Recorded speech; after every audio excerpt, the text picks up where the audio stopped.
going on, Jerome? So the Minnesota Vikings made the greatest comeback in NFL history. Kirk JEROME, Ezekiel Cousins was a major part of that in the second half, getting things going.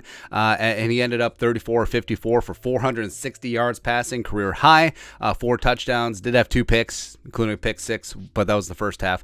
And he did all this while under duress, got sacked 7 times, and overall, he was a major reason why the Vikings came back. The whole talk of all we need is 5 touchdowns in the second half. Kirk Cousins certainly delivered and got it done in overtime as well. But you're thinking, okay, with all this, you're thinking that, okay, he would have a decent PFF grade. Like, we're not talking insane from the folks over at Pro Football Focus because, of course, we know the bias against Kirk Cousins. But also, you do have to factor in the first half where he was just not good, right? So we're thinking, okay, 60s average, so maybe like a 70, 75. Maybe he could salvage that. Nope.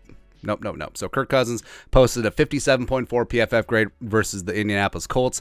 He was a 21st qualified graded quarterback week 15, but also behind the likes of Zach Wilson, the likes of Brett Rippon, and Mac Jones, who may have had one of his worst games as a professional. Just absolutely garbage and atrocious. Plus, he did have 1 target, and he missed on that one. Anyways, but PFF Sam Munson. On the PFF Daily Talk Show, they were talking about the Kirk Cousins grade, and apparently some Vikings fans were in Sam's mention.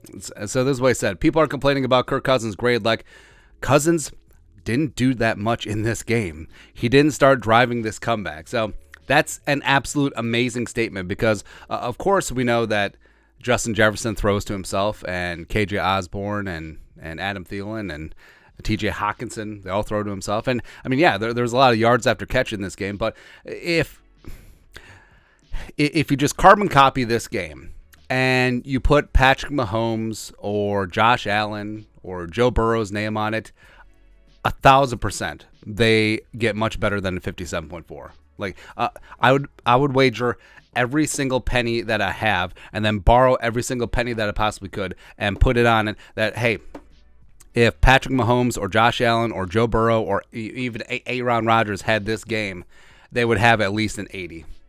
100%, man. But, yeah, it's the same. Didn't do that much in this game.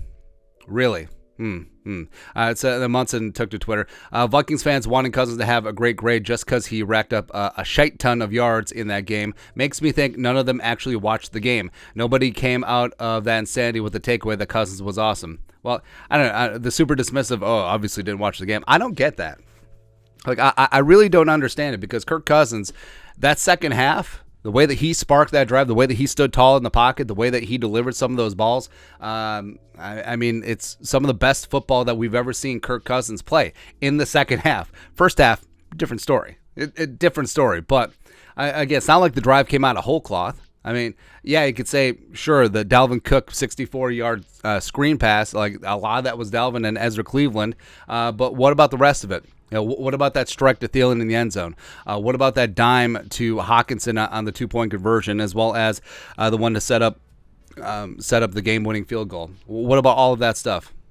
I don't know. I just don't get it. And Kevin Seifert, ESPN, who is not Carl Gershman, sort of came to Munson's defense here. Cousins' QBR versus Colts was 32.9, third lowest for him in a game this season. So QBR is ESPN's proprietary quarterback stat out of a scale of 100, and it does factor in game situation. So, I mean, you could throw for 1 billion garbage yards, and it doesn't count the same as if the game is close. A lot goes into it, including a pick 6, but it doesn't necessarily mean he played badly. Vikings had 263 passing yards after the catch. Yak post-halftime, most in NFL in 15 years. Credit to wide receiver, tight end, running back, offensive line. Cool. Understandably. But someone is still throwing that football. I don't get it. And every single play, every single yard that the Vikings gained wasn't just a pitch and catch. I mean, it wasn't that. Also, doesn't Kirk Cousins get a little bit of credit for putting the ball in the correct spot where the receiver can bring it in and still run after the catch and still make a play on it? I mean, it's not like the Colts were just sitting back and prevent. It just, I don't get it. I don't get it, man.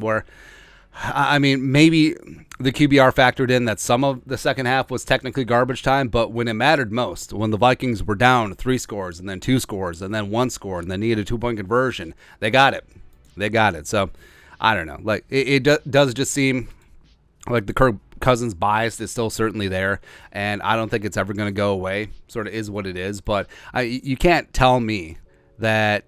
I mean, not even just look at the stats. Just look at the game as a whole. That Kirk Cousins in the second half wasn't absolutely lights out. That you can't tell me that it was all the receivers. It was all this. It was all that. It was all Kevin O'Connell play calling. No. Kirk Cousins absolutely strapped it on and played one of the best halves of football that we've ever seen. Ever seen, man. But your thoughts are thoughts. PFF trashes Kirk Cousins after the Vikings' historic come-from-behind win. Let us know your thoughts and our thoughts in the comment section below. Subscribe for daily Vikings takes. Once worth of work. Put a little something in the Venmo. But till next time, Skol, production value.